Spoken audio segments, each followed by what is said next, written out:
On a crowded Saturday afternoon at Brookside Mall, beneath fluorescent lights and murmurs of weekend shoppers, Emily Carter tried to slip past unnoticed. She kept her gaze low, one hand wrapped around the strap of her worn bag. Then a familiar voice sliced through the noise. Sharp, cruel, unmistakable. "Move, Emily. You're still in the way." Just like always. Jason Hale didn't wait for a response. His shoulder slammed into hers, sending a ripple of shock through the people nearby. A few shoppers paused, watching the scene unfold with the uneasy silence reserved for public cruelty. Emily steadied herself, breath tight, refusing to collapse the way he expected. Jason stepped closer, his smile thin. "Look at you. Came back with nothing, didn't you?" For a moment the old hurt flickered, but it didn't stay. Emily lifted her head, calm, unshaken. Before Jason could speak again, the glass doors at the mall entrance slid open.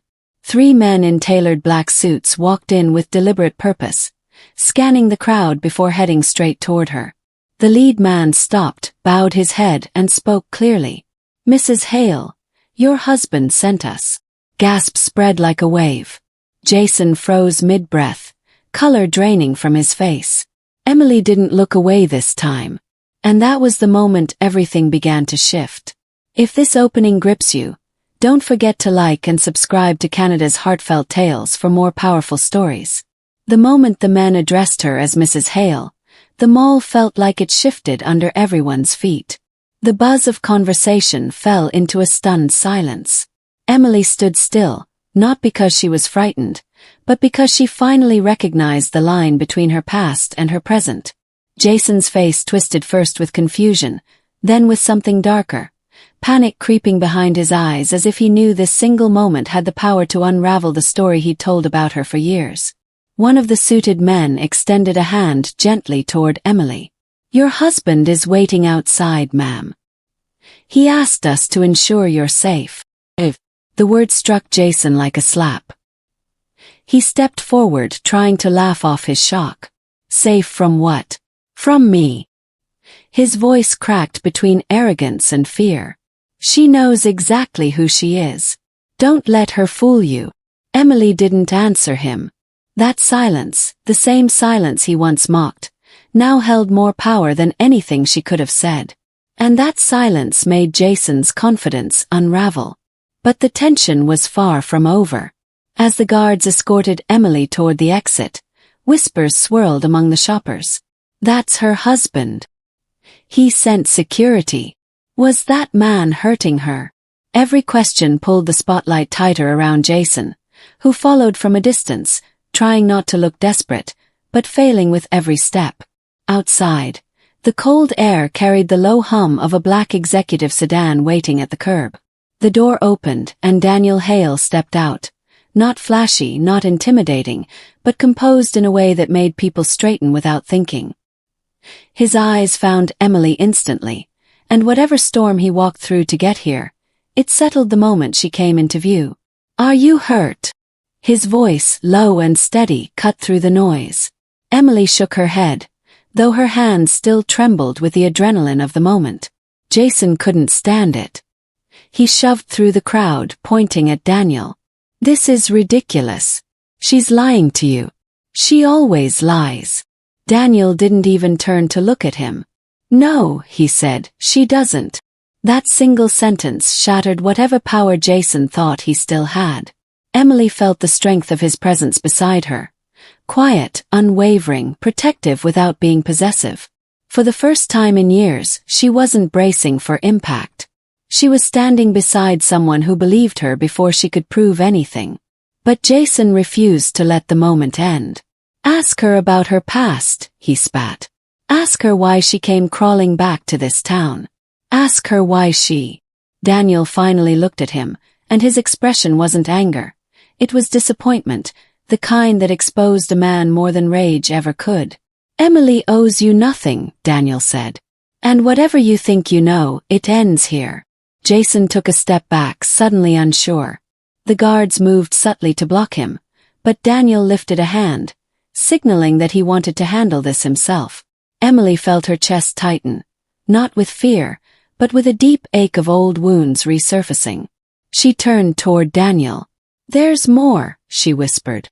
"Things I didn't tell you, things they did." Daniel nodded. "Then we deal with it together." Those words made Jason's panic visible. "You can't believe her over me," he snapped. "You don't know what she's capable of." Emily stepped forward, her voice steady. "You do. Because you taught me." The crowd behind them went silent again, this time not out of shock, but out of recognition. They had witnessed cruelty before, but now they were seeing its consequences.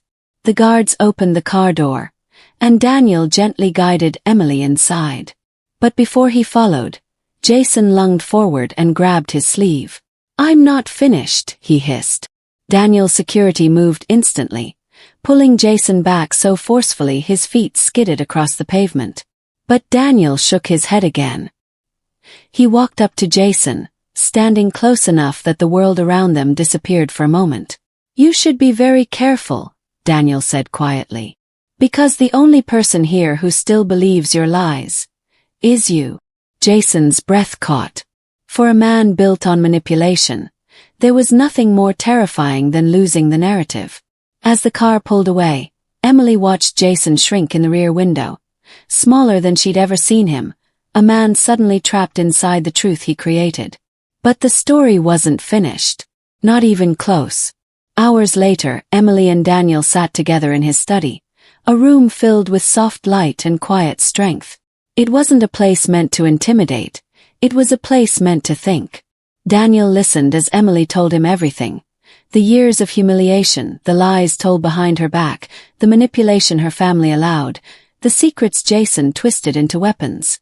When she finished, Daniel stayed silent, not because he doubted her, but because he was weighing every detail with the precision of a man who didn't take injustice lightly. "Emily," he said at last, "everything he did, we can prove it. And we will." She exhaled slowly. "I'm just tired of fighting alone." Daniel reached for her hand.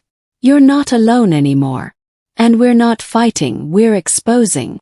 That was the moment Emily realized that justice didn't always roar. Sometimes it spoke softly, confidently, with the certainty of someone who had the power to make things right. And justice was coming. The next day, Daniel's legal team moved with a precision that left no room for Jason's chaos. Subpoenas were issued. Old documents resurfaced. Bank records were traced. Phone logs reconstructed. Witness statements gathered. Every hidden thread of Jason's deceit was pulled into daylight, one by one, until the web he built collapsed under the weight of its own lies. Emily wasn't prepared for how fast everything unfolded. She wasn't prepared for how it felt either, to have the truth rise finally without needing to scream for it. But the world outside wasn't quiet. News broke. Videos surfaced.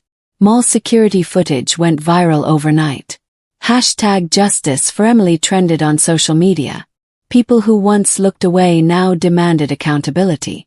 People who once doubted her now apologized publicly.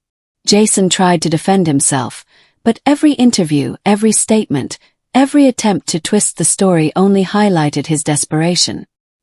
His own words became the rope tightening around him. And then came the day everything unraveled for good. The courthouse plaza buzzed with reporters when Jason arrived for the hearing. Fraud charges, assault, defamation, identity manipulation, the list long enough to silence even his arrogance. Cameras flashed as he stumbled past security, trying to shield his face. Inside, the gallery filled quickly. Emily sat beside Daniel, calm in a way she never imagined she could be in the same room as her abuser.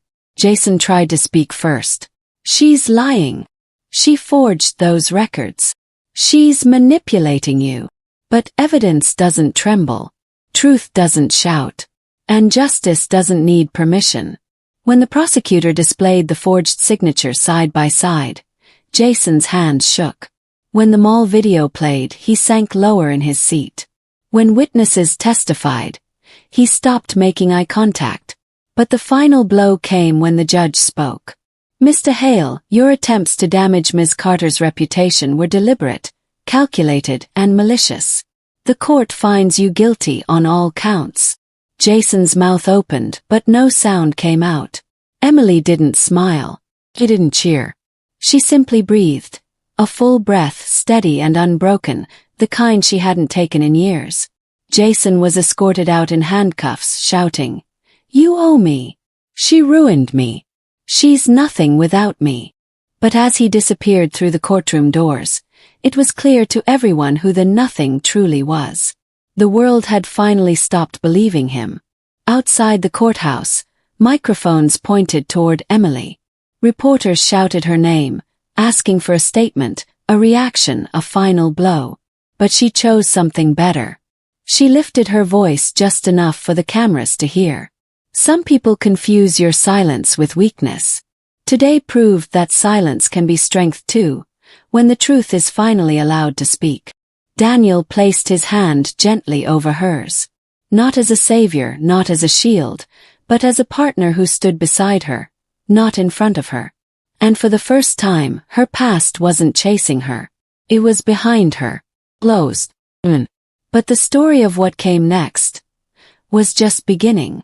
When the courtroom emptied and the noise of the day finally faded, Emily stepped outside and felt the evening settle around her like a world made new. She wasn't running anymore. She wasn't shrinking to fit someone else's version of her story. For the first time, she walked without the weight of old shadows clinging to her steps. Daniel waited beside the stairs, hands in his pockets, watching her with the quiet certainty that had held her together when everything else fell apart.